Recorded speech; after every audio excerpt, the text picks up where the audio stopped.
Good morning. आज से हमारा वेब डेवलपमेंट का हम कोर्स स्टार्ट करेंगे। तो सबसे पहले मैं एक प्रॉपर फोल्डर स्ट्रक्चर बना लेता हूं। तो डी ड्राइव पर मैंने अपने डेस्कटॉप पे ओकेलैब्स नाम की डायरेक्टरी बना रखी है। आपको भी अपने ओकेलैब्स नाम की डायरेक्टरी बना लेना। उसके अंदर आपका बैकएंड नाम का फोल्डर बनाना और जितने भी प्रोजेक्ट्स और असाइनमेंट्स और नोट्स इस तरीके से सिस्टमेटिकली हमें ऑर्गेनाइज करने हैं। ठीक है, सारे नोट्स मैं आपको एक नोटपैड की फाइल में दूंगा, जिसको यहां से मैं आज बैकएंड डॉट टीएक्सटी नाम से दे रहा हूं। जैसे कि फ्रंट एंड का कोर्स मैंने जब स्टार्ट किया था, मैंने किस टाइप की फाइल बनाई थी, रिएक्ट इंस्ट्रक्शन डॉट टीएक्सटी। मैं जब डेवऑप्स की क्लास मैंने स्टार्ट करी थी, जिन बच्चों को मैंने डेवऑप्स पढ़ाया था उनके लिए सारे नोट्स किधर मिल गए थे, डेवऑप्स टीएक्सटी में मिल गए थे। उसी प्रकार से बैकएंड का जितना भी कोर्स का जितना भी नोट्स है, टॉपिक्स है, वो सारे कंटेंट आपको किधर मिल जाएंगे, इसके कंटेंट में मिल जाएंगे। बैकएंड इंस्ट्रक्शंस डॉट टीएक्सटी, ठीक है ना। तो सारे नोट्स यहां पर होंगे। सो बैकएंड डेवलपमेंट हम आज से करेंगे। तो बैकएंड डेवलपमेंट तो एक फुल स्टैक डेवलपमेंट में एक, जब फुल स्टैक डेवलपमेंट का मतलब होता है कोई कंप्लीट वेबसाइट बनाना, ठीक है ना। कोई कंप्लीट वेबसाइट बनाने के लिए शेयर से कल टाइम पे आओ थोड़ा, है ना, 9:50 तक आ जाओ, सॉरी 8:50 तक आ जाओ आप। 9:50 तक आओगे तो क्लास फिनिश हो जाएगी, ठीक है ना।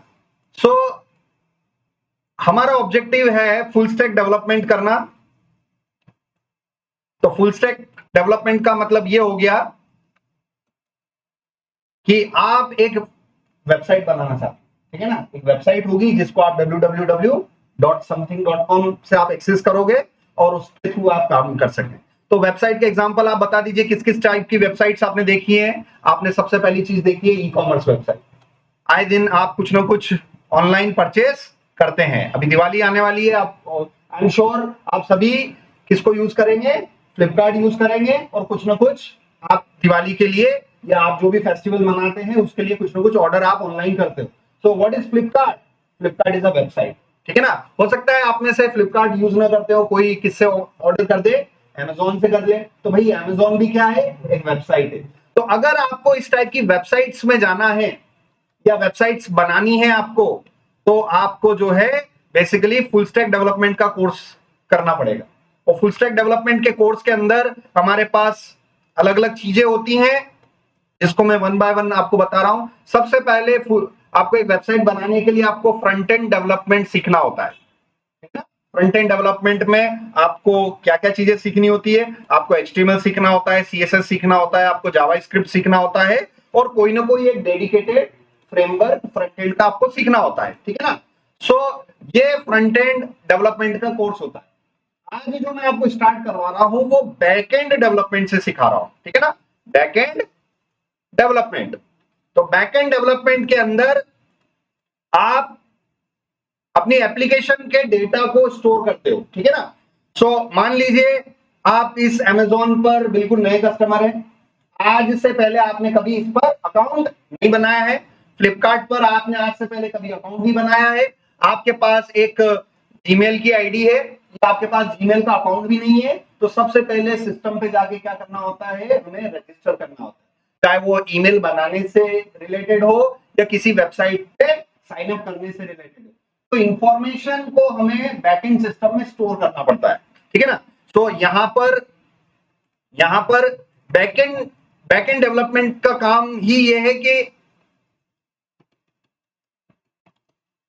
To store information. आपको अगर कोई भी इंफॉर्मेशन को स्टोर करना है तो बेसिकली उसके लिए आपको किस टाइप के सिस्टम की जरूरत होगी, किस टाइप के कोर्स की जरूरत होगी, आपको बैकएंड डेवलपमेंट सीखना होगा, ठीक है ना। तो यहाँ पर अगर मैं फ्लिपकार्ट में जाके यहाँ से अगर मैं यहाँ से करूँ, साइन अप करूँ, ठीक है, या मैं अमेजोन पे जाके नया अकाउंट बनाऊं, या मुझे जीमेल पे जाके अपनी एक नई जीमेल आईडी बनानी है, या आपको कोई कंपटीशन की तैयारी कर रहे हो, किसी एग्जाम का फॉर्म भरना है, तो भाई सबसे पहले उस सिस्टम पे जाके आपको क्या करना पड़ेगा, इंफॉर्मेशन फिल करनी पड़ेगी, आपको अपना अकाउंट बनाना पड़ेगा, ठीक है ना। तो बैकएंड का काम ही यही है कि उस इंफॉर्मेशन को स्टोर करना, प्रोसेस करना और आगे की उसमें चीजें आएंगी, ठीक है ना। जब आप बैकएंड डेवलपमेंट कर लेते हैं तब आप उसका डेवऑप्स की चीजें, डेवऑप्स का आप काम करते हैं।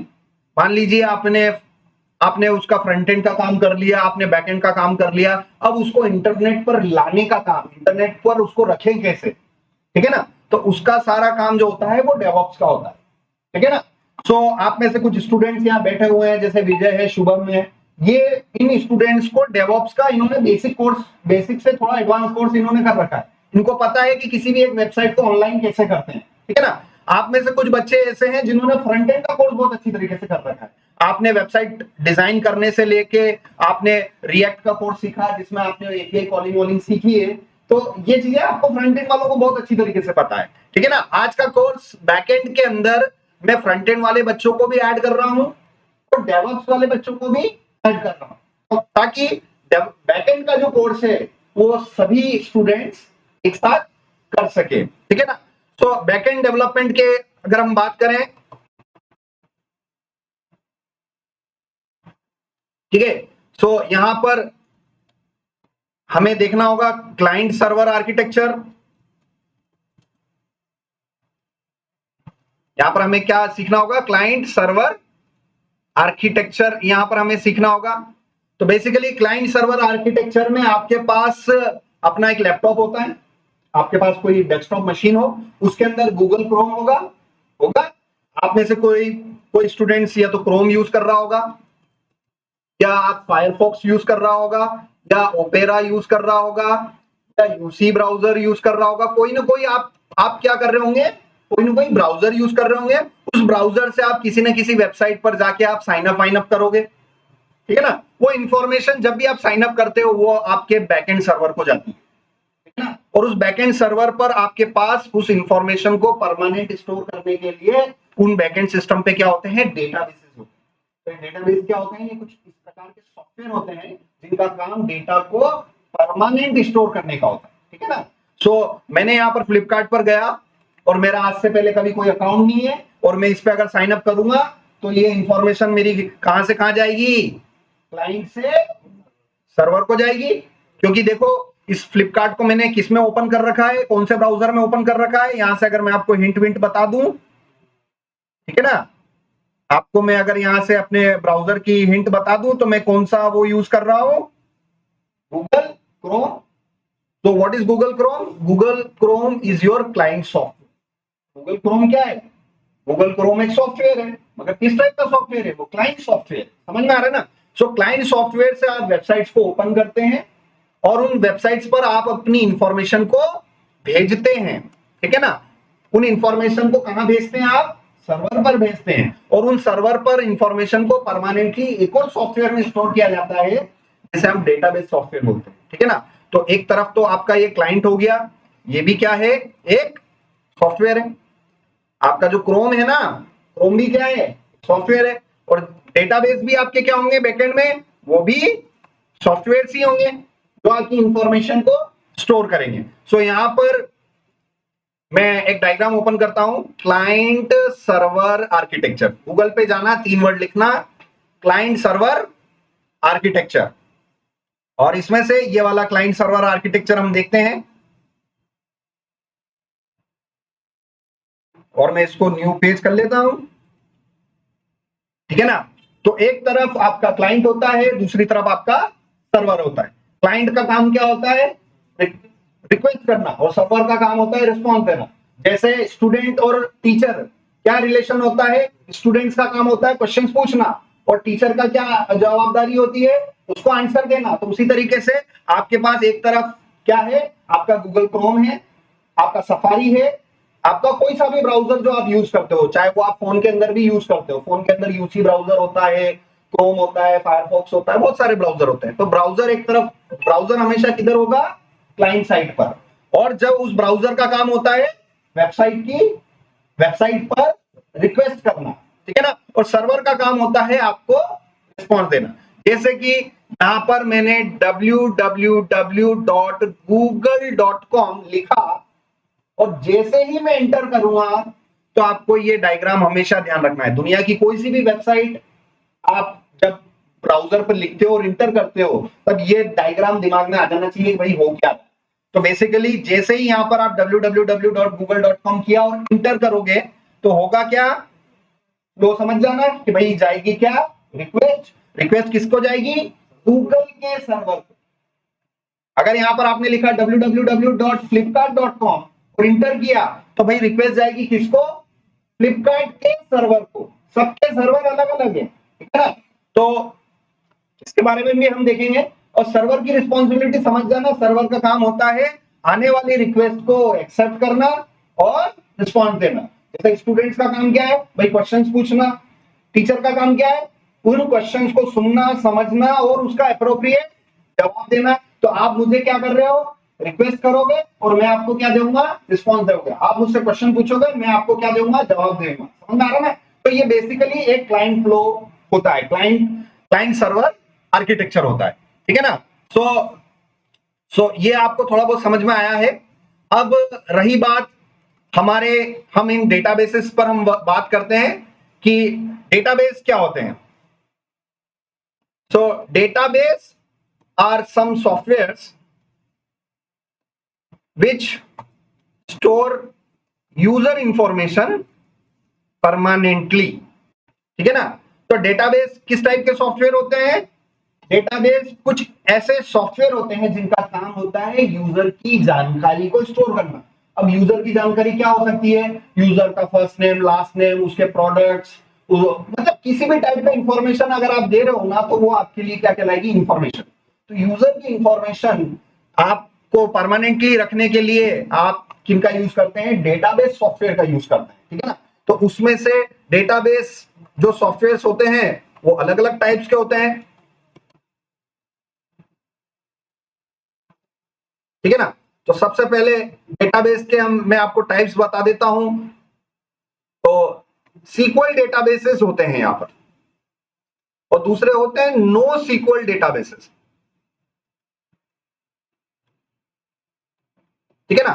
तो सीक्वल डेटाबेसेस कौन से होते हैं, ऐसा डेटाबेस जिन पर एसक्यूएल लैंग्वेज काम करती है। एसक्यूएल का क्या मतलब होता है, स्ट्रक्चर्ड क्वेरी लैंग्वेज। ये एक ऐसी लैंग्वेज होती है, ये एक ऐसी कंप्यूटर की लैंग्वेज होती है जो कि डाटाबेस पे काम करती है, ठीक है ना। इस लैंग्वेज के बारे में भी हम देखेंगे। तो ऐसे डेटाबेसेस जिन पर स्ट्रक्चर्ड क्वेरी लैंग्वेज, सीक्वल, आप इसको एसक्यूएल भी प्रोनाउंस कर सकते हैं या सीक्वल, है ना, ऐसे भी बोल सकते हैं। तो मैं कभी एसक्यूएल भी बोलूंगा, कभी कभी मैं सीक्वल भी बोलूंगा। तो प्रोनाउंसिएशन कैसे करना है ये आपके ऊपर है, ठीक है ना। मैं कभी कभी क्या बोलता हूं, सीक्वल, ठीक है ना। तो आप सीक्वल भी बोल सकते हैं या एसक्यूएल भी बोल सकते हैं, दोनों सही है, ठीक है ना।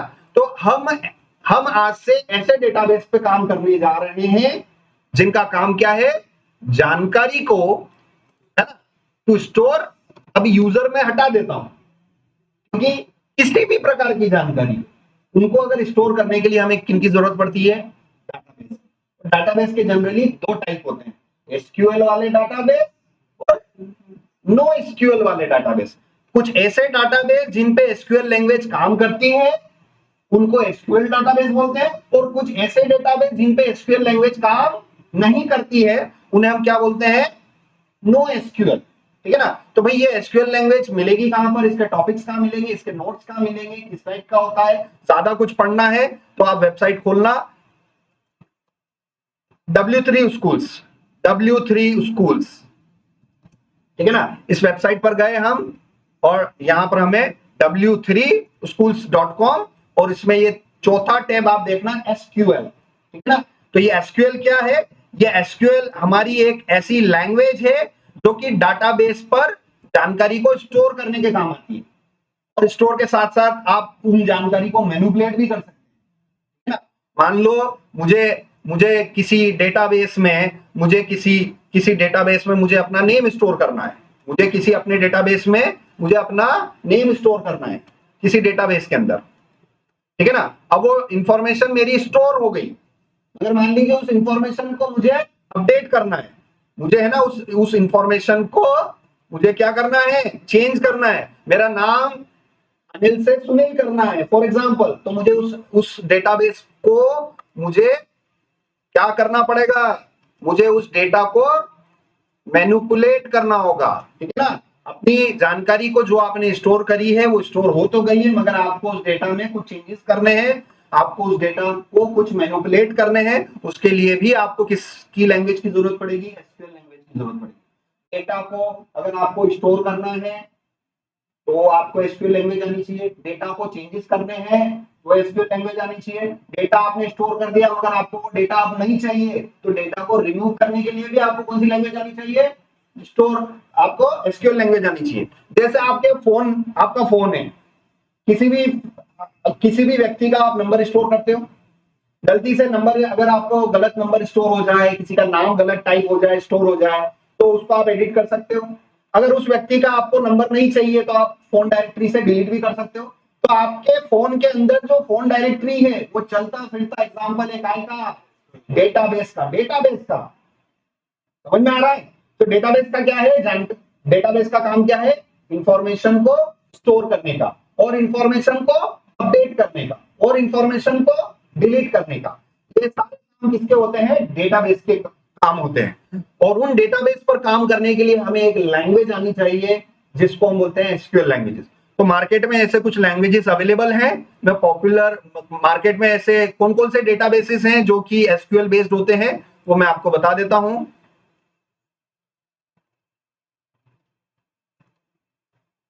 ठीक है ना। तो मार्केट में ऐसे कौन कौन से डेटाबेस हैं एसक्यूएल डेटाबेस, वो होता है एक माई एसक्यूएल एक डेटाबेस है, एसक्यूएल सर्वर ये एक डेटाबेस है, एमएस एक्सिस, ओरेकल, साइबेस। इसमें से मैं आपको बता दूं सबसे ज्यादा मैं मेरी कंपनी के अंदर सबसे ज्यादा मैं इन दो को यूज करता हूं, माई सीक्वल और पोस्टग्रेस, ठीक है ना। इनके बारे में भी हम देखेंगे। मतलब अगर मैंने एसक्यूएल लैंग्वेज पढ़ लिया, अगर मुझे स्ट्रक्चर्ड क्वेरी लैंग्वेज आ गया तो मैं किन किन डेटाबेसेस पे काम कर सकता हूं, सबसे पहले माई सीक्वल। अगर माई सीक्वल के अंदर मुझे कुछ भी स्टोर करना है तो मुझे एसक्यूएल लैंग्वेज अगर आती होगी तो मैं माई सीक्वल के अंदर स्टोर कर सकता हूं। अगर मुझे एसक्यूएल लैंग्वेज आ सकती है तो मैं किस पे काम कर सकता हूं, पोस्टग्रेस पे भी काम कर सकता हूं। अगर मुझे एसक्यूएल लैंग्वेज आती है तो ये माइक्रोसॉफ्ट के एसक्यूएल सर्वर पे भी काम कर सकता हूं। अगर मुझे एसक्यूएल लैंग्वेज आती है तो इन सभी टाइप के डेटाबेसेस पे मैं काम कर सकता हूं, क्योंकि ये सारे डेटाबेस सिर्फ एक ही लैंग्वेज को सपोर्ट करते हैं, एसक्यूएल। समझ में आ रहा है। तो हमारा पहला उद्देश्य ये होगा कि बैकएंड सॉफ्टवेयर, बैकएंड इंजीनियरिंग हमें सीखना है, बैकएंड डेवलपमेंट सीखना है, तो हमें सबसे पहले डेटाबेस पर कैसे काम करना है वो चीज सीखना होगा, ठीक है ना। सो यहाँ पर मैं आपको एक एग्जांपल लेके बताता हूं। ये जस्ट डायल वाला एक प्रोजेक्ट है। जस्ट डायल एक वेबसाइट है जो इंडिया में ऑनलाइन डायरेक्टरी के रूप में जानी जाती है। ऑनलाइन डायरेक्टरी मतलब आप समझ गए होंगे, किसी भी व्यक्ति का, किसी भी बिजनेस का अगर मुझे इंडिया के अंदर सर्च करना है सिटी वाइज या किसी कैटेगरी में मुझे सर्च करना है तो जस्ट डायल एक सबसे बढ़िया एग्जांपल का है, ऑनलाइन डायरेक्टरी का, ठीक है ना। किसी जमाने में अगर आप देखे होंगे तो डायरेक्टरीज है ना एक बुक के फॉर्मेट में आती थी। तो किसी जमाने में डायरेक्टरी अगर आपने देखा होगा पुराने टाइम में डायरेक्टरी किस फॉर्मेट में आती थी, किताब के फॉर्मेट में आती थी। अगर किसी भी व्यक्ति का नंबर ढूंढना है तो आपको किताब खोलनी पड़ती थी और वहां जाके आपको उस व्यक्ति के नंबर देखने होते थे। आज की तारीख में जस्ट डायल एक ऑनलाइन डायरेक्टरी है जहां पर आपको सिर्फ सर्च करना है, सिटी डालनी है और सर्च करना है। जैसे मैंने यहाँ पर नीमच डाला और यहाँ से मैंने सुप्रीम डाला, ठीक है ना। मैं नीमच में सुप्रीम नाम से किसी को सर्च करना चाहता हूं, ठीक है ना। मैं नीमच में सुप्रीम नाम से किसी बिजनेस को सर्च करना चाहता हूं और मैं ऐसे सर्च कर सकता हूं, ठीक है ना। सो बेसिकली सुप्रीम रिलेटेड जितने भी बिजनेस हो जाएंगे वो हमारे पास आ जाएंगे, ठीक है ना। तो ये सारी इंफॉर्मेशन भी कहां से आ रही है, डेटाबेस में। ये आप देखो, कंपेयर कर करके सीखो, द सुप्रीम इंडस्ट्रीज लिमिटेड, ये इंफॉर्मेशन कहां स्टोर होगी, डेटाबेस में। ये इंफॉर्मेशन लाने के लिए मुझे किस लैंग्वेज की जरूरत पड़ेगी, एसक्यूएल लैंग्वेज की जरूरत पड़ेगी। समझ में आ रहा है। तो एसक्यूएल लैंग्वेज अगर मुझे आता है तो मैं क्रड ऑपरेशन कर सकता हूं, ठीक है ना। क्रड ऑपरेशन में सी का मतलब होता है क्रिएट, आर का मतलब होता है रीड, यू का मतलब होता है अपडेट, और डी का मतलब होता है डिलीट। समझ में आ रहा है? सो मुझे क्रड ऑपरेशन अगर करना है, आप देखिए जस्ट डायल पर आप जाइए वापस से, कोई भी आपने चीज यहां पर लिखी, फॉर एग्जांपल मुझे सुप्रीम नाम से सर्च करना, और जैसे ही मैंने यहां पर गेट किया, जैसे ही सर्च बटन पे क्लिक किया, जानकारी मुझे डिस्प्ले हो गई कि नहीं हो गई? तो ये जैसे ही मैं हिट करूंगा और इंफॉर्मेशन यहां आ रही है, तो बताओ मैंने कौन सा ऑपरेशन किया? रीड। रीड मतलब पढ़ना, जानकारी को डिस्प्ले करवाने वाले ऑपरेशन को क्या बोलते हैं? Read operation. 4 वर्ड याद रखना, CRUD, उसको बोलेंगे क्रड। तो अगर आपको डाटाबेस से जानकारी लानी है तो कौन सा ऑपरेशन? आर। आर मतलब रीड, रीड मतलब पढ़ना, है ना? तो किसी भी डाटाबेस में अगर कोई इंफॉर्मेशन है, उसको अगर आपको पढ़ना है, तो आपको कौन सा ऑपरेशन करना होगा? रीड ऑपरेशन करना होगा। तो ये सारी चीजें हम वन बाय वन देखेंगे, और इस पूरे डेवलपमेंट, बैकएंड डेवलपमेंट का कोर्स का रेफरेंस हमारे लिए जस्ट डायल होगा। जस्ट डायल पे जाके आप अकाउंट अकाउंट बना लो, जस्ट डायल को बहुत अच्छी तरीके से आप समझ लोगे ये वेबसाइट क्या है, कैसे क्या काम कर रही है। जो बच्चे फ्रंट एंड से आए हैं वो बहुत अच्छी तरीके से इस वेबसाइट के हर एक पेज को जानते हैं, कैसे ये काम करती है, कैसे इंफॉर्मेशन स्टोर होती है, उसके बारे में ब्रॉडली तौर पे इनको पता है। ठीक है ना? तो अब अब हमें we want to learn backend development. तो बैकएंड डेवलपमेंट के मैं आपको दो पार्ट बता देता हूं कि अगर आपको बैकएंड डेवलपमेंट सीखना है तो सबसे पहले आपको डेटाबेस का नॉलेज होना चाहिए, और दूसरा किसी न किसी प्रोग्रामिंग लैंग्वेज का नॉलेज होना चाहिए। ठीक है ना? तो अगर आपको कोई बैकएंड डेवलपमेंट सीखना है तो सबसे पहली चीज क्या होना चाहिए? बैकएंड में कौन सा पार्ट होता है? डेटाबेस का पार्ट होता है। ठीक है ना? डेटाबेस का पार्ट फ्रंट एंड में होता है कि बैकएंड में होता है? बैकएंड में होता है। तो अगर आपको बैकएंड इंजीनियर बनना है तो आपको किसका नॉलेज होना चाहिए? डेटाबेस का नॉलेज होना चाहिए। और डेटाबेस दो टाइप के हैं, सीक्वल वाले और नो सीक्वल वाले। सबसे पहले मैं ट्रेनिंग आपको किस पे दे रहा हूं? SQL based database. और आगे चल के नो एसक्यूएल पे भी आगे चल के काम करेंगे, 2-3-4 महीने बाद करेंगे, मगर जो मार्केट में सबसे ज्यादा डिमांड है वो एसक्यूएल बेस्ड वाले डेटाबेस की। तो अभी हम पूरा फोकस करेंगे हमारे एसक्यूएल बेस्ड डेटाबेस पर। एसक्यूएल बेस्ड डाटाबेसेस, और एक तो एसक्यूएल बेस्ड होगा और दूसरे किस टाइप के हो गए? No SQL based data. समझ में आ रहा है ना इन दोनों में डिफरेंस क्या हो गए? कोई बता सकता है? कि ऐसे डेटाबेस जिन पर एसक्यूएल लैंग्वेज काम करती है वो एसक्यूएल डेटाबेस हो गए, और ऐसे डेटाबेस जिस पे एसक्यूएल लैंग्वेज काम नहीं करती है वो नो एसक्यूएल डेटाबेस की कैटेगरी में आती है। जैसे मैं आपको यहां पर बता दूं,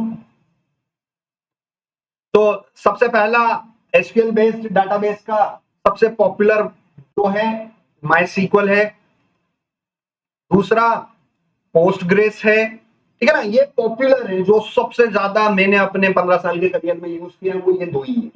आपको भी इन दो पे ही फोकस करना है, मगर इतना दिमाग में बिठा लेना कि अगर आपको अगर एसक्यूएल लैंग्वेज आ गई और कल को आपकी कंपनी में अगर ओरेकल का डाटाबेस यूज हो रहा है तब भी आप काम आसानी से कर लोगे, क्योंकि लैंग्वेज वही है। समझ में आ रहा है ना? तो मैं आपको पूरी ट्रेनिंग किस पे दूंगा? माइसीक्वल और पोस्टग्रेस पर। ठीक है ना? तो एसक्यूएल बेस्ड डाटाबेस कौन कौन से हो गए? माइसीक्वल और पोस्टग्रेस। अब नो एसक्यूएल टाइप के डेटाबेस कौन से हो गए? सबसे पहला मोंगोडीबी। ठीक है ना? ये कैटेगरी याद रख लेना कि मोंगोडीबी पर एसक्यूएल लैंग्वेज काम नहीं करती, इसीलिए मोंगोडीबी किस कैटेगरी में आता है? नो एसक्यूएल डेटाबेस की कैटेगरी में आता है। समझ में आ गया? तो चलिए, ये मैंने ब्रॉडली आपको बता दिया है। तो आपको अगर बैकएंड डेवलपमेंट बनना, बैकएंड डेवलपमेंट करना है, या आपको आप क्या बनना चाहते हैं लाइफ में? बैकएंड इंजीनियर बनना चाहते हैं, तो आपको दो चीजें आनी चाहिए अच्छी तरीके से। एक तो डेटाबेस का नॉलेज होना चाहिए और किसी न किसी प्रोग्रामिंग लैंग्वेज का नॉलेज होना चाहिए। अब मैं जो है यहां पर आपको जो प्रोग्रामिंग लैंग्वेज वो सिखाऊंगा, वो आपको मैं जावा, सबसे पहले मैं आपको सिखाऊंगा जावा स्क्रिप्ट। अगर आपको जावा स्क्रिप्ट पता है तो आपकी प्रोग्रामिंग लैंग्वेज आप काम कर सकते हैं, नोड जेएस एनवायरनमेंट पे काम कर सकते हैं। ठीक है ना? तो हमारी जो प्रोग्रामिंग लैंग्वेज, ये जो हमारा पूरा जो बैकएंड इंजीनियरिंग का कोर्स होगा वो किस प्रोग्रामिंग लैंग्वेज पर होगा? वो जावास्क्रिप्ट पर, है ना। जावास्क्रिप्ट को यूं अंडर एस्टिमेट मत करना कि जावास्क्रिप्ट को आप कम मत समझना। भाई जावास्क्रिप्ट सीख लिया ना तो you will be the allrounder, है ना। आप अगर आपको जावास्क्रिप्ट आ गया तो आप मोबाइल एप्स बना सकते हो। अगर आपको जावास्क्रिप्ट आ गया तो सर्वर साइड की प्रोग्रामिंग कर सकते हो। अगर आपको जावास्क्रिप्ट आ गया तो आप एंड्रॉइड एप्स बना सकते हो, आईओएस एप्स बना सकते हो, आप फ्रंट एंड डेवलपमेंट कर सकते हो, आप बैक एंड डेवलपमेंट कर सकते हो। जावास्क्रिप्ट है मतलब सब कुछ कर सकते हो, ठीक है ना।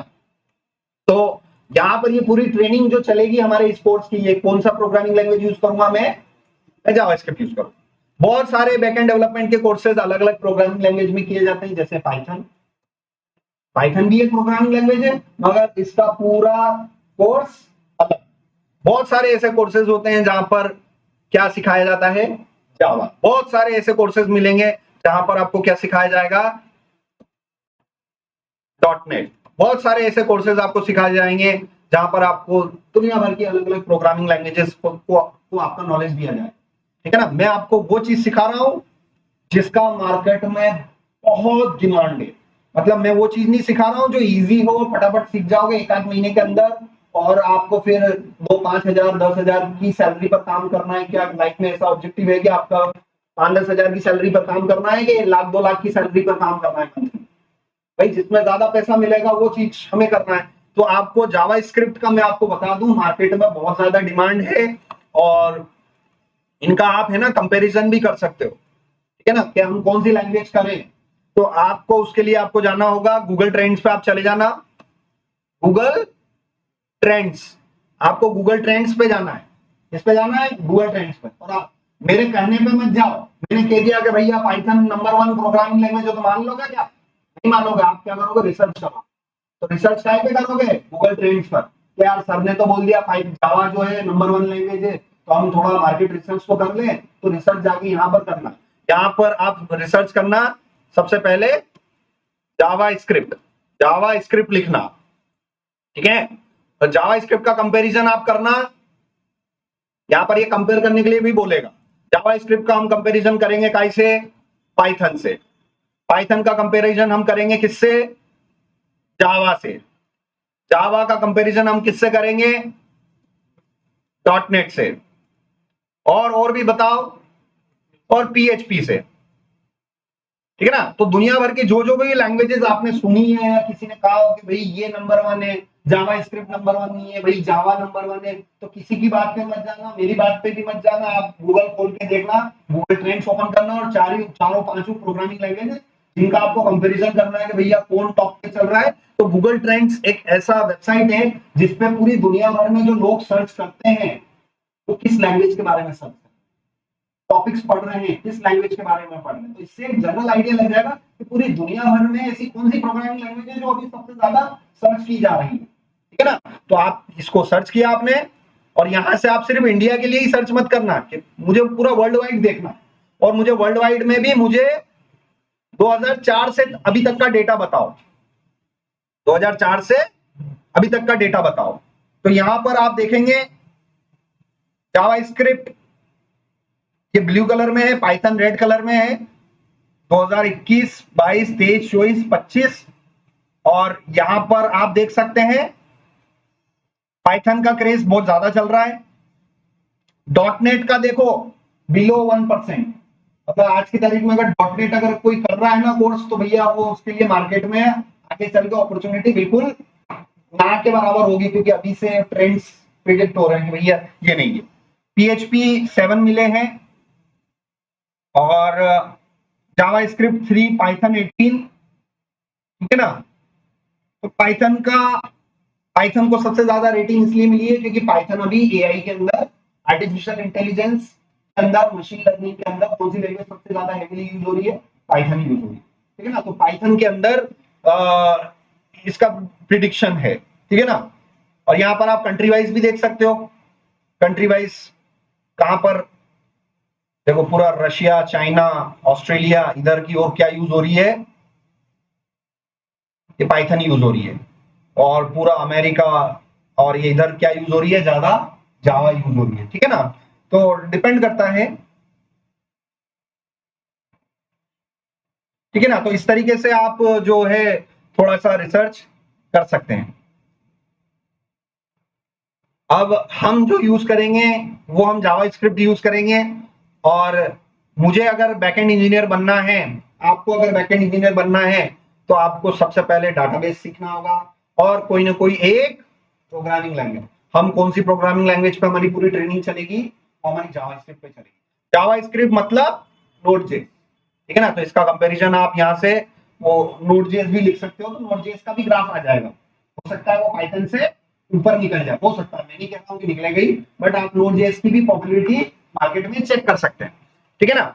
सो चलिए, अब हमने डिसाइड कर लिया कि हमें बैकएंड इंजीनियर बनना है, तो सबसे पहले शुरुआत हम किससे करेंगे? डेटाबेस पर हम शुरुआत करेंगे, डेटाबेस को समझेंगे। हम ये समझेंगे कि जानकारियों को कैसे, इंफॉर्मेशन को कैसे स्टोर किया जाता है, इंफॉर्मेशन को कैसे पढ़ा जाता है। अगर कोई इंफॉर्मेशन गलत स्टोर हो गई है, मुझे नाम सुनील स्टोर करना था मगर गलती से मैंने अनिल स्टोर कर दिया, तो उस इंफॉर्मेशन को मुझे क्या करना पड़ेगा? मॉडिफाई करना पड़ेगा। उस इंफॉर्मेशन को मुझे क्या करना पड़ेगा? अपडेट करना पड़ेगा। तो उसके लिए मुझे कौन सा ऑपरेशन करना होगा? अपडेट ऑपरेशन करना होगा। अगर कोई इंफॉर्मेशन मुझे नहीं चाहिए, सिस्टम में मुझे नहीं चाहिए, तो मैं क्या कर सकता हूँ? मैं डिलीट कर सकता हूँ। आप बहुत सारे इंस्टाग्राम पे अकाउंट बनाते हो, कभी कभी कोई सिचुएशन आ जाती है कि आप अपना इंस्टाग्राम का अकाउंट डिलीट करते हो, फेसबुक का अकाउंट डिलीट करते हो, आपको ईमेल नहीं चाहिए होती तो ईमेल डिलीट करते हो। तो वो जितने भी डिलीट वाली चीजें आप करते हो, वो बेसिकली डाटाबेस पे कौन सा ऑपरेशन होता है? Delete operation. समझ में आ रहा ना? तो दुनिया का कोई सा भी सॉफ्टवेयर बना लो, वेबसाइट बना लो, बेसिकली होते चार काम ही है उस पे। या तो आप जानकारियों को डाटाबेस में स्टोर करवाओगे, या जानकारियों को आप पढ़ोगे, रीड करोगे, या जानकारियों को अपडेट करेंगे, या जानकारियों को डिलीट करेंगे। सिर्फ चार काम के अलावा पांचवा काम होता ही नहीं। चाहे आप बैंकिंग का सॉफ्टवेयर ले लो, आप बैंक में जाते हो पैसा जमा करवाने के लिए, वो भी वहां पर क्या कर रहे होते हैं? आपका पैसा वो क्रिएट कर रहे होते हैं डाटाबेस के अंदर। समझ आ रहा ना कि आप पैसा जमा करवाने जाओगे, आपसे पैसा लेंगे और आपके अकाउंट में वो कौन सा ऑपरेशन कर देंगे? क्रिएट ऑपरेशन, ठीक है ना। आप एटीएम से कुछ पैसा विड्रॉ करोगे तो आपके अकाउंट का बैलेंस क्या होगा? डेट होगा। समझ में आ रहा ना? आप बैंक में जाके एप्लीकेशन लिखवा देते हो कि भैया ये मेरा अकाउंट आज से बंद कर दो, खत्म कर दो, टर्मिनेट कर दो, तो वो बैंकिंग ऑफिसर आपके आपके अकाउंट पर क्या कर देंगे? वो डिलीट ऑपरेशन कर देंगे। दुनिया का कोई सा भी वेबसाइट हो, चाहे ई कॉमर्स हो, चाहे बैंकिंग हो, चाहे कुछ भी हो, जनरली कितने काम हो रहे हैं? ये चार काम ही हो रहे हैं। चार से पांचवा काम होता ही नहीं है। दिमाग में बिठा लेना। तो CRUD, क्रड ऑपरेशन हमें आगे से सीखना है। तो चलो, हमारा ऑब्जेक्टिव क्या है? हमारा ऑब्जेक्टिव है डेटाबेस को सीखना। तो भाई डाटाबेस को सीखने के लिए डाटाबेस पे काम करने वाली लैंग्वेज को सीखना पड़ेगा, ठीक है ना। मुझसे बात करने के लिए आपको दो लैंग्वेज आनी चाहिए। या तो आप हिंदी में बात करो तो मुझे समझ में आएगी, या इंग्लिश में बात करोगे तो मुझे समझ में आएगी। आप मुझसे चाइनीज में बात करो, रशियन में बात करो, फ्रेंच में बात करो, तो मुझे समझ में नहीं आएगी, क्योंकि मैं सिर्फ इन दो लैंग्वेजेस को जानता हूँ, ठीक है ना। उसी तरीके से अगर आपको किसी भी डाटाबेस पे काम करना है, आपको MySQL पे काम करना है, तो इस पे हिंदी लैंग्वेज काम नहीं करेगी, इंग्लिश लैंग्वेज काम नहीं करेगी, उस डेटाबेस को समझने वाली लैंग्वेज काम करेगी। और वो लैंग्वेज कौन सी है? SQL language. कौन सी लैंग्वेज है? SQL, ठीक है ना। तो SQL लैंग्वेज से आप सिस्टम को समझा सकते हो कि आपको कौन सा ऑपरेशन करना है, चार में से कौन सा ऑपरेशन करना है। तो इस लैंग्वेज को हम पढ़ने के लिए सबसे पहले तो हमारे पास रेफरेंस कौन सा खोलना है? आपको W3C स्कूल्स, और उसमें से कौन सा रेफरेंस? SQL। क्या होता है SQL का full form? Structured Query Language. What is SQL? SQL is a language that works on database. Database पे काम करने वाली languages SQL language होती है। With the help of SQL, I can perform four operation. With the help of SQL language की मदद से मैं database पे कितने ऑपरेशन परफॉर्म कर सकता हूँ? चार ऑपरेशन परफॉर्म कर सकता हूँ, ठीक है ना। तो ये बहुत सारा रेफरेंस है, ये डेली हम सीखेंगे, समझेंगे। रेफरेंस हमारे दो ही होंगे, एक तो जस्ट डायल और W3C में जाना है और SQL टैब ओपन कर लेना, और बाकी सब बंद कर लो, ठीक है ना। पूरी ट्रेनिंग ही आपकी इन दो वेबसाइट पर चलेगी। सो मैं यहां से W3C स्कूल्स ओपन कर लेता हूं, SQL ओपन किया, साइड में जस्ट डायल है, तो साइड में यहाँ पर SQL है। अब रही बात कि सर मैंने SQL लैंग्वेज मैंने थोड़ी बहुत सीख तो ली, मगर इसकी प्रैक्टिस मैं कहां पर करूं? तो उसके लिए मुझे सॉफ्टवेयर चाहिए होगा, you need to install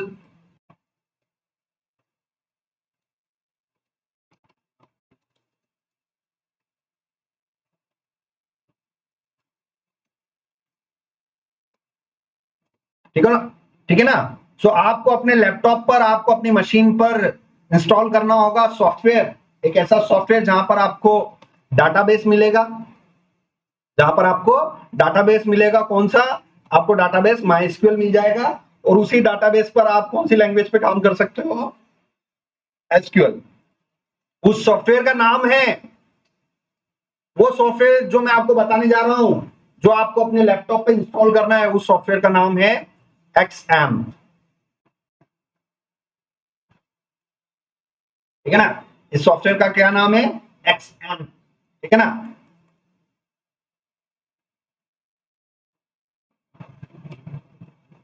ठीक है ना, तो आप गूगल पे जाएंगे, XAMPP, ठीक है ना, XAMPP। इसका भी मतलब मैं आपको समझाऊंगा XAMPP का क्या मतलब होता है। तो ये XAMPP की वेबसाइट है, apachefriend.org, ये वो वेबसाइट है। टेंशन मत लेना, सारी चीजें, सारे नोट्स आपको इसमें मैं दे रहा हूं, इस टेक्स्ट फाइल के अंदर। ओपन करना, वीडियो को देखना, साथ साथ में आपको करना है। apachefriend.org वेबसाइट पर जाना है, और ये डाउनलोड बटन पे क्लिक करना है। विंडोज के लिए, आप लाइनक्स पे काम कर रहे हो, आप एप्पल लैपटॉप पे काम कर रहे हो, या विंडोज पे काम कर रहे हो, जिस पे भी काम कर रहे हो, इस बटन पे क्लिक करना है। और कुछ ही देर में यहाँ पर क्लिक हियर पे जैसे ही क्लिक करेंगे, तो ये आपको यहां से डाउनलोड मिल जाएगी, ठीक है ना। जैसे ही मैं कंट्रोल जे करूंगा, तो देखो ये सॉफ्टवेयर आ गया मेरे मशीन में, ठीक है ना। XAMPP विंडो, ये installer.exe। इस सॉफ्टवेयर को आप अपनी मशीन में क्या करोगे? इंस्टॉल करोगे, और इंस्टॉल करने की प्रोसेस स्ट्रेट फॉरवर्ड है, ठीक है ना, सीधी है बिल्कुल। इस exe को आप इंस्टॉल कर लेना, और आपको अपनी मशीन पर, मैं इसको,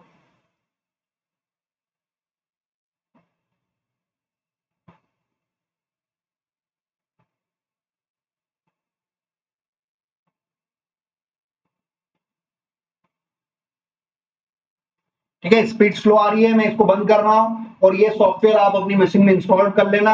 आई होप आप इसको इंस्टॉल कर पाए। स्ट्रेट फॉरवर्ड प्रोसेस है, नेक्स्ट नेक्स्ट नेक्स्ट नेक्स्ट कर करके इंस्टॉल कर लोगे कि नहीं कर लोगे? कर लेंगे। तो मैं इसको यहां से बंद कर रहा हूं, कैंसिल कर रहा हूं, और इस सॉफ्टवेयर को मैंने अपने लैपटॉप में ऑलरेडी इंस्टॉल कर रखा है। आपको ओपन करना है क्या? XAMPP कंट्रोल पैनल आपको ओपन करना है। ये मैंने XAMPP कंट्रोल पैनल ओपन किया, यस किया, और यहां पर ये कंट्रोल पैनल, ये यहां पर इस तरीके से आ जाएगा। उसके बाद आपको एक वेब सर्वर चालू करना होगा अपाचे, और दूसरा आपको चालू करना होगा MySQL। सबसे इंपॉर्टेंट है MySQL, है ना। क्या इंपॉर्टेंट है? MySQL, क्योंकि हम कौन सा डेटाबेस मैं आपको सिखाने जा रहा हूं सबसे पहले? MySQL। और इस MySQL पर काम करने के लिए कौन सी लैंग्वेज यूज करेंगे हम? SQL लैंग्वेज, ठीक है ना। तो ये MySQL लैंग्वेज हुआ। अब यहाँ पर आप जाके देखना, एक शेल होगा, ठीक है ना। इस शेल पर हमें क्लिक किया, ये ब्लैक टर्मिनल आएगा यहाँ पर, ठीक है ना। इस पर डबल क्लिक करोगे तो ये फुल स्क्रीन हो जाएगा। फिर आप कंट्रोल और माउस का स्क्रॉल अगर मूव करेंगे, तो आप अपनी फॉन्ट साइज छोटी बड़ी कर सकते हैं। तो आप अपने हिसाब से फॉन्ट साइज छोटी बड़ी कर लेना। कंट्रोल की प्रेस कर रखी है मैंने, और माउस का मैं आपके सामने क्या कर रहा हूँ? स्क्रॉल मूव कर रहा हूँ। तो मैं अपने हिसाब से फॉन्ट साइज छोटी बड़ी कर रहा हूँ। अब यहाँ पर ये प्रॉम्प्ट आ रहा है, ठीक है ना।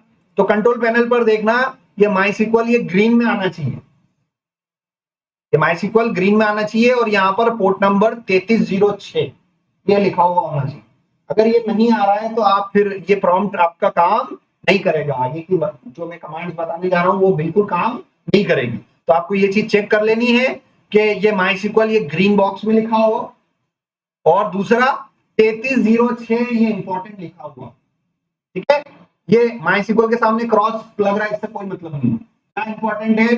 MySQL ग्रीन में आना चाहिए, और 3306 नंबर का पोर्ट नंबर आना चाहिए। फिर इसको आप मिनिमाइज कर लेना। फिर ये टर्मिनल पर गए। अब मुझे अपने डाटाबेस के अंदर जाना पड़ेगा,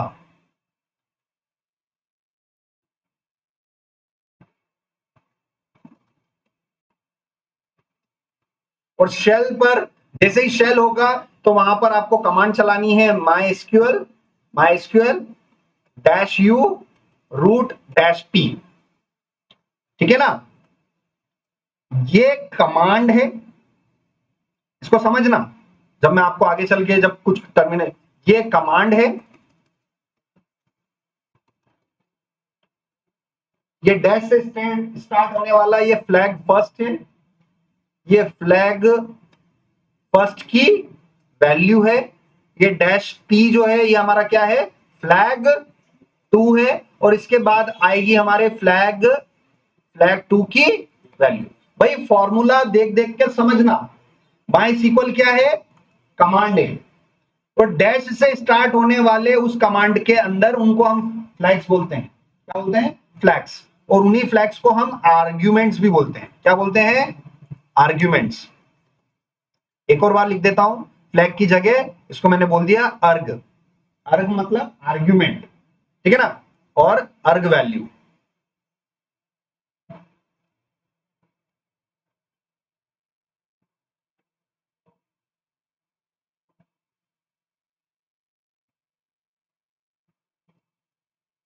बिल्कुल कंपेयर कर करके सीखना, कोई जल्दबाजी नहीं है। So my SQL is command, dash u is what, it's your first argument. या आप ये भी कह सकते हैं कि सर डैश यू क्या है, हमारा फर्स्ट फ्लैग है, और रूट उस फर्स्ट फ्लैग की वैल्यू है। डैश पी क्या है हमारा सर, ये हमारा सेकंड आर्ग्यूमेंट है, ये सेकंड फ्लैग है, और इसकी कोई वैल्यू आपने यहां नहीं दे रखी, ठीक है ना। तो जनरली यहां पर ये वैल्यू ऐसे लिख दे, ठीक है ना। तो जो भी मेरा पासवर्ड होगा, अब यहां पर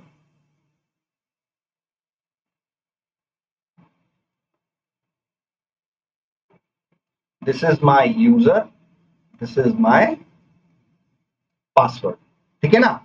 सो इसको इस तरीके से लिखना है, ठीक है। तो यहां पर इस कमांड को केयरफुली देखना।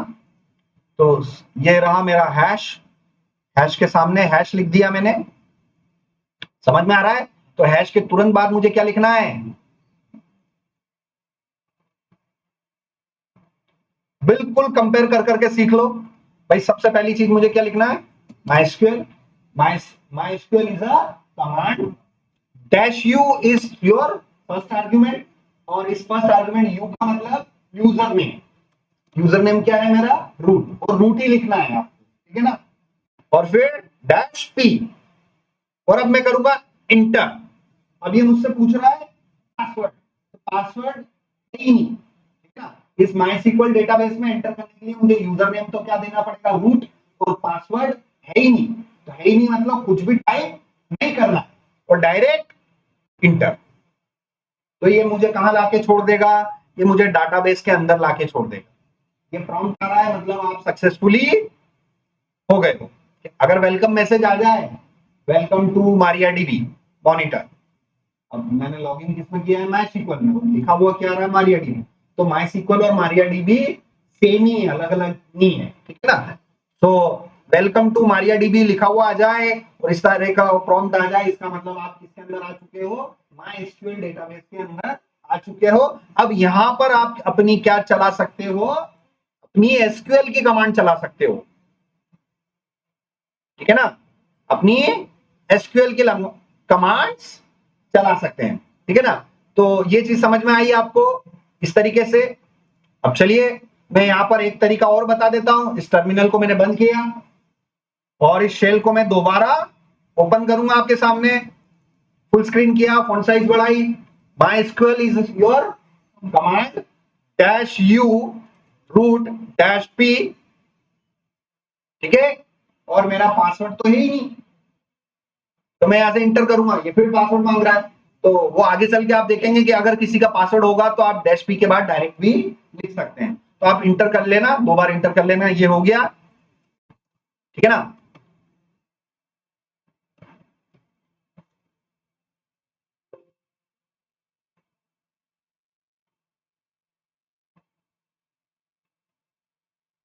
ठीक है, ये लिखा हुआ आ रहा है।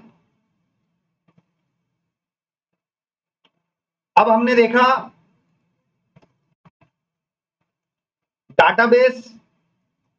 डाटाबेस को हम एक्सप्लोर करते हैं कि भाई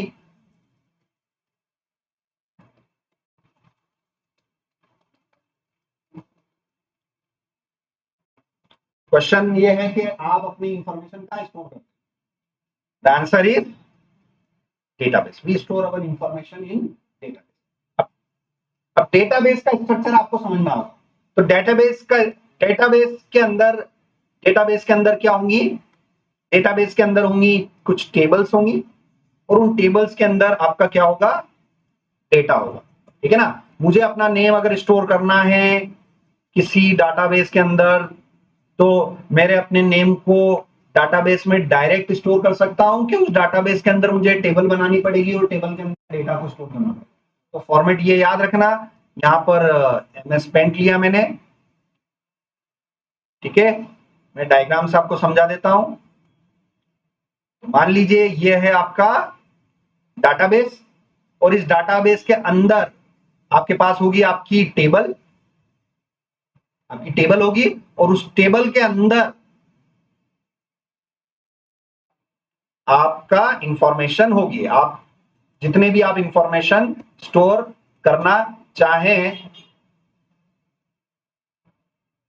जितनी भी इंफॉर्मेशन आप स्टोर करना चाहें, वो इंफॉर्मेशन बताइए डाटाबेस के अंदर डायरेक्ट कर सकते हो? नहीं, डाटाबेस के अंदर क्या होंगी? टेबल होंगी।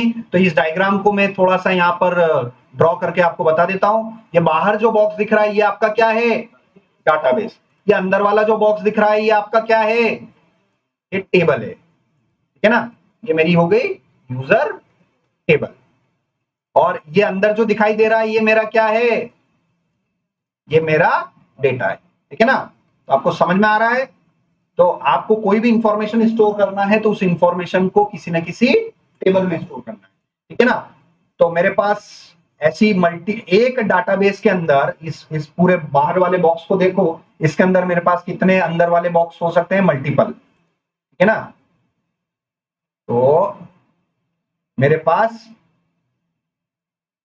एक बॉक्स और हो सकता है, मतलब उस डेटाबेस के अंदर एक टेबल और हो सकती है जिसमें मैं अपने यहाँ पर कोचिंग पर कितने कोर्सेज पढ़ाता हूँ उसके बारे में जानकारी हो सकती है। सो यहाँ पर मैंने ले लिया एक टेबल और ले ली मैंने यहाँ पर, इस नाम की कोर्स टेबल। समझ में आ रहा है? Course table. और कौन कौन से कोर्स पढ़ाता हूँ यहाँ पर? मान लीजिए मैं front end, back and, DevOps 3 course पढ़ाता हूँ। तो उन इंफॉर्मेशन को मैं कहाँ स्टोर करूंगा? कोर्स टेबल के अंदर। पहला कोर्स कौन सा हो गया? Front end. दूसरा कोर्स कौन सा हो गया? Back and. तीसरा कोर्स कौन सा हो गया? डेवऑप्स। तो ये front end, back and, DevOps ये क्या है? मेरा डेटा। उस डेटा को मैं डाटाबेस में डायरेक्टली स्टोर कर सकता हूँ कि टेबल के अंदर स्टोर करना पड़ेगा? टेबल के अंदर।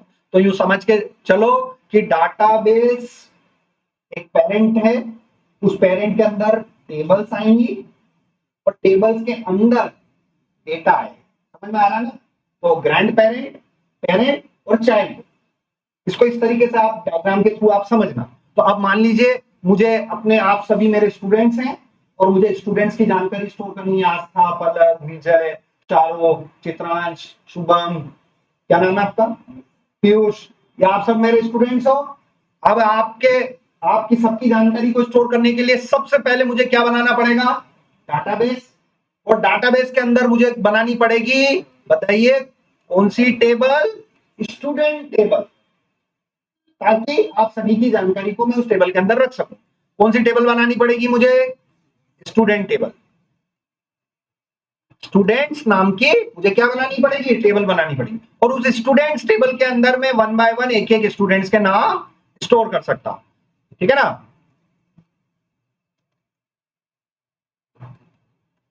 And so on. समझ में आया? तो किसी भी जानकारी को डाटाबेस के अंदर डायरेक्ट स्टोर नहीं कर सकते। पहले सबसे पहले आपको डाटाबेस बनाना पड़ेगा। डाटाबेस के अंदर फिर उस वो आप जो जानकारी स्टोर करना चाहते हो किस टाइप की इंफॉर्मेशन है, उस हिसाब से आपको क्या बनानी पड़ेगी? टेबल बनानी पड़ेगी और उसके हिसाब से आप उसके अंदर इंफॉर्मेशन स्टोर कर सकते हैं। ठीक है ना? इंफॉर्मेशन को डाटाबेस में डायरेक्टली कभी स्टोर नहीं कर सकते, हमें बनाना पड़ेगा डाटाबेस। डाटाबेस के अंदर हमें बनाना पड़ेगा दूसरे लेवल पर टेबल। टेबल के अंदर जाके आप अपनी इंफॉर्मेशन को क्या कर सकते हैं? स्टोर कर सकते हैं। तो आई थिंक इस डायग्राम से समझ में आ गया होगा। अब हमें डाटाबेस के अंदर जाके सबसे पहले मुझे क्या बनाना है, टेबल बनानी है, और टेबल के अंदर जाके मुझे अपने डेटा को रखना है, ठीक है ना। तो डाटाबेस देखना है मुझे,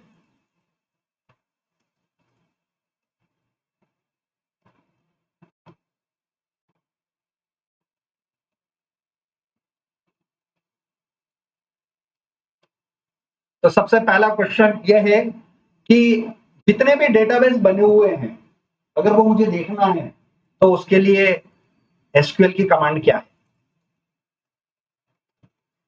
ठीक है ना। आपको एसक्यूएल की कमांड सीखनी होगी। एसक्यूएल लैंग्वेज सीखने का मतलब कोई प्रोग्रामिंग लैंग्वेज नहीं, एसक्यूएल लैंग्वेज सीखने का मतलब है एसक्यूएल की कमांड सीखनी, ठीक है ना। तो वो कौन सी एसक्यूएल कमांड है जिससे आप सारे मौजूद डेटाबेस की लिस्ट को देख सकते हैं, उस कमांड का नाम है शो डेटाबेसेस, शो डेटाबेसेस। और हर कमांड को सेमीकोलन से टर्मिनेट करोगे, ये एक बिंदी और एक कॉमा, इसको क्या बोलते हैं, सेमीकोलन, ठीक है ना। इस वाले सिंबल देखो, मैं आप सब चीजें आपको वन बाय वन सिखा देता हूं भाई। इस वाले को क्या बोलोगे, सेमी कॉलन, सेमी कोलन। दो बिंदी को क्या बोलते हैं कंप्यूटर्स की लैंग्वेज में, कोलन बोलते हैं, है ना, कोलन।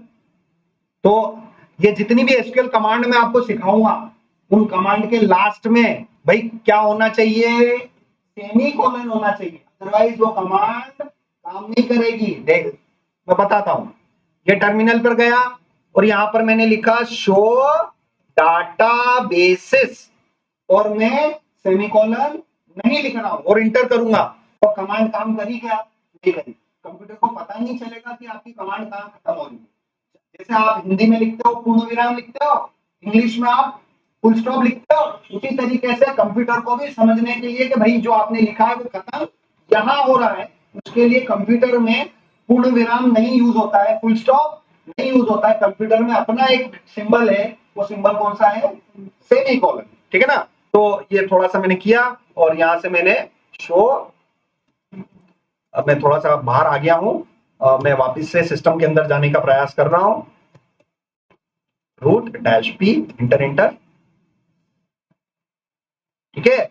अब लिखू शो डेटाबेसेस और सेमीकोलन लगाना पड़ेगा, मैंने आपको मतलब उसका समझा दिया है। तो देखो मेरे इसके अंदर बहुत सारे डेटाबेसेस बना रखे हैं। ये हमारे ऑफिस का लैपटॉप है, इसलिए हम जो आए दिन काम करते रहते हैं ना, ये वो डेटाबेस की लिस्ट आपको दिखाई देगी। अगर आप फर्स्ट टाइम करोगे तो आपके इसमें सिर्फ ये इंफॉर्मेशन स्कीमा और माइस्क्ल और टेस्ट और पीएचपी माइडमिन, ये 3-4 डेटाबेस आपको देखने को मिलेंगे। मेरे केस में ये देखो अलग अलग डेटाबेस मिल रहे हैं, ये हमारी कंपनी में जिन प्रोजेक्ट्स पे हम काम कर रहे हैं ये वो लिस्ट आपको दिखाई देगी।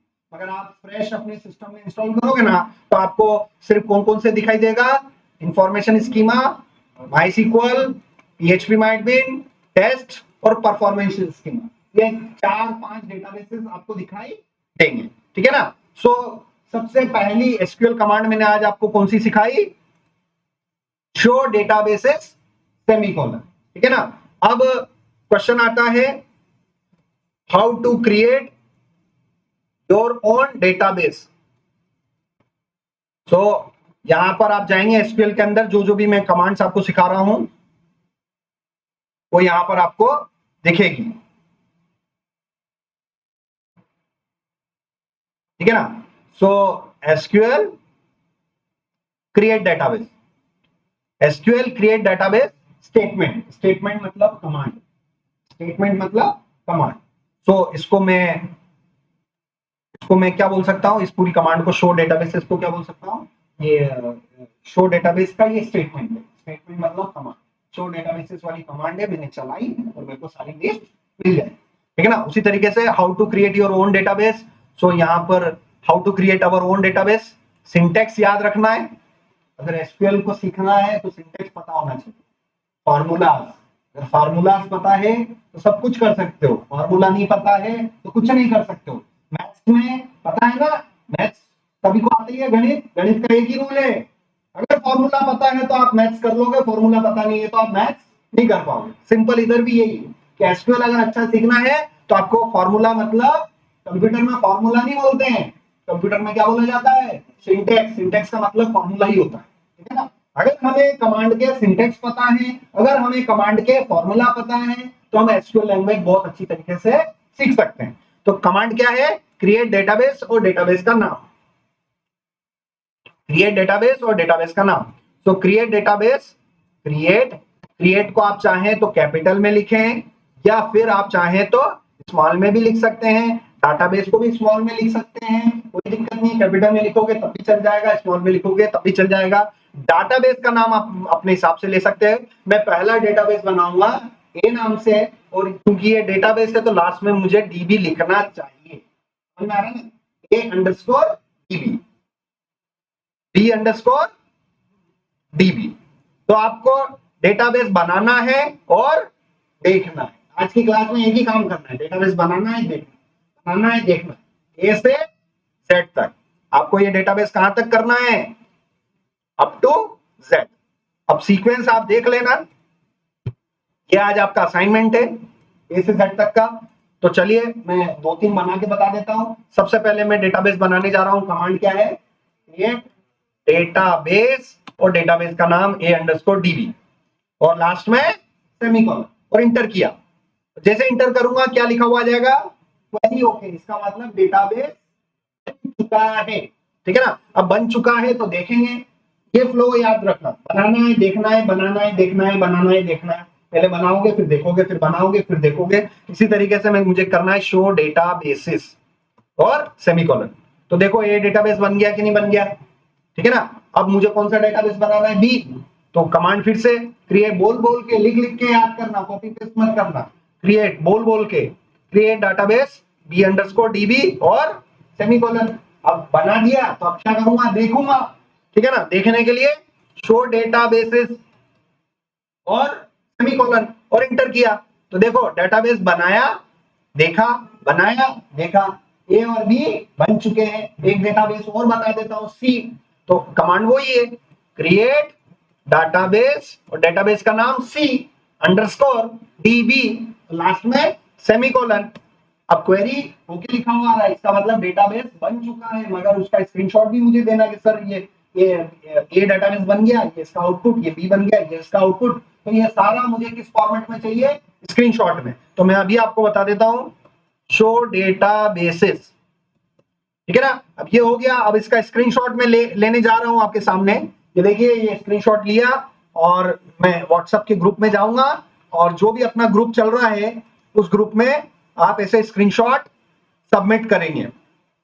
आप कुछ लेबल्स का भी यूज कर सकते हैं, आप कुछ लेबल्स का यूज कर सकते हैं, आप कुछ लेबल्स का इस तरीके से यूज कर सकते हैं, या आप कुछ इस तरीके के लेबल्स, एरोज यूज कर सकते हैं किसी भी टॉपिक को, किसी भी चीज को समझाने के लिए, ठीक है ना।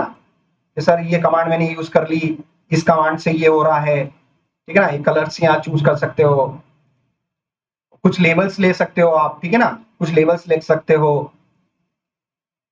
आई am able to create database, ठीक है ना। तो असाइनमेंट कैसे सबमिट करना है वो मैं आपको तरीका बता रहा हूँ। स्क्रीनशॉट चाहिए, उसमें एरो चाहिए मुझे, और उसमें कुछ आप टाइप कर लेना जो आपको चीज समझ में आ रही है। सर इस कमांड से मैंने क्या बना दिया, डेटाबेस बना दिया, सर इस कमांड से ये, इस वाली कमांड ऐसे एरो दे के, टेक्स्ट दे के आपको असाइनमेंट सबमिट करना है, ठीक है ना। असाइनमेंट सबमिट करने का तरीका बता रहा हूँ कि जो चीज मैंने पढ़ाई है क्या वो आपको समझ में आई है, मेरे को कैसे पता चलेगा, सभी बच्चों के स्क्रीनशॉट देख के। समझ में आ रहा है ना, जिसका स्क्रीनशॉट नहीं आया, उसका असाइनमेंट नहीं आया, उसको मैं अलाउ क्लास में नहीं करूंगा। ये आज मैं पहले ही दिन में आपको समझा देता हूं, ठीक है ना। और ये आपने अपने ग्रुप में सेंड कर दिया, ठीक है ना। तो ये इस तरीके से हो गया। और आपको आज क्या करना है, आज आपको एक्सेम्प नाम का सॉफ्टवेयर अपने लैपटॉप में इंस्टॉल करना है। सबसे इंपॉर्टेंट MySQL को चलाना है, वो 3306 पोर्ट पे चलेगा। और चलाने के बाद ये करना है, यहां से एग्जिट करना है। और केयरफुली सुन लेना अब अगली बार, अगर वो नहीं सुने तो आपका सिस्टम फॉर्मेट करवाना पड़ जाएगा। आपको क्या करना है, जैसे आपका असाइनमेंट कंप्लीट हो गया, अब सिस्टम को डायरेक्ट शटडाउन मत करना, सिस्टम को शट डाउन डायरेक्ट मत करना, अदरवाइज ये एक्सएम भूल जाएगा। तो आपको क्या करना है, इस सर्विस को जो भी स्टॉप लिखा हुआ है उनको आपको बंद करना पड़ेगा, ये प्रॉपरली बंद करना पड़ेगा। ये बंद कर दिया, उसके बाद जाके आप अपने सिस्टम को शट डाउन कर सकते हो। अगर बगैर उन सर्विसेज को बगैर स्टॉप किए हुए अगर आपने शट डाउन कर दिया तो आपको एक्सएम दोबारा अपने लैपटॉप में फॉर्मेट करके इंस्टॉल करना पड़ेगा, क्रैश हो जाएगा। ठीक है ना, तो बात समझ लेना। क्या मान लो आपने असाइनमेंट कंप्लीट कर लिया और आपको अपना लैपटॉप कुछ भी शट डाउन करना है, तो क्या करोगे, पहले एक्सएम की उन सर्विसेज को स्टॉप करना है, उसके बाद अपने लैपटॉप को शट डाउन करना। ठीक है ना, ये लास्ट बात थी। और ये जो असाइनमेंट है, ये जो बैकएंड इंस्ट्रक्शन वाली फाइल है, ये मैं कॉपी कर लेता हूं और मैं आज एक नई रिपोजिटरी बना लेता हूं, github.com/new, और ये इसको मैं बोल देता हूं बैकएंड इंस्ट्रक्शंस, और ये है अक्टूबर 2025। ठीक है ना, तो मैं एक रिपोजिटरी बना रहा हूं बैकएंड इंस्ट्रक्शन अक्टूबर 2025 के नाम से, पेस्ट किया मैंने और मैंने इसको क्रिएट रिपोजिटरी किया। और ये जो भी इसका कंटेंट मैं डेली लिखते जाऊंगा और इसके अंदर मैं जो है एक फाइल बनाऊंगा। यहाँ पर एक ये रीडमी फाइल में यहाँ पर बना सकता हूँ, क्रिएट अ न्यू फाइल। ये फाइल के अंदर सारे इंस्ट्रक्शन आपको मिल जाएंगे। ठीक है ना, और मेरे इस फाइल का नाम क्या है, इस फाइल का मेरा नाम है backendinstruction.txt। ये कि यही फाइल मैं यहाँ रिपोजिटरी पर सेव कर देता हूँ, कमिट चेंजेस। ठीक है ना, ये कमिट चेंजेस। तो ये जितना भी आज कुछ मैंने लिखा है ये आपको इसके अंदर मिल जाएगा। ये यूआरएल लिया, ये यूआरएल में आपको आज पहला दिन है इसलिए मैं आपको यहाँ पर भी सेव कर देता हूँ, व्हाट्सएप के ग्रुप में भी शेयर कर देता हूँ और ग्रुप के डिस्क्रिप्शन में भी सेव कर देता हूं। अगर किसी को ये लिंक भूल जाओ, आप लोग को ये लिंक भूल जाओ, तो आप इस लिंक को कहां से ले सकते हो, आप अपने व्हाट्सएप के ग्रुप के डिस्क्रिप्शन बॉक्स से भी इस लिंक को ले सकते हैं। समझ में आ रहा है, और इसको मैं परमानेंटली सेव कर देता हूं।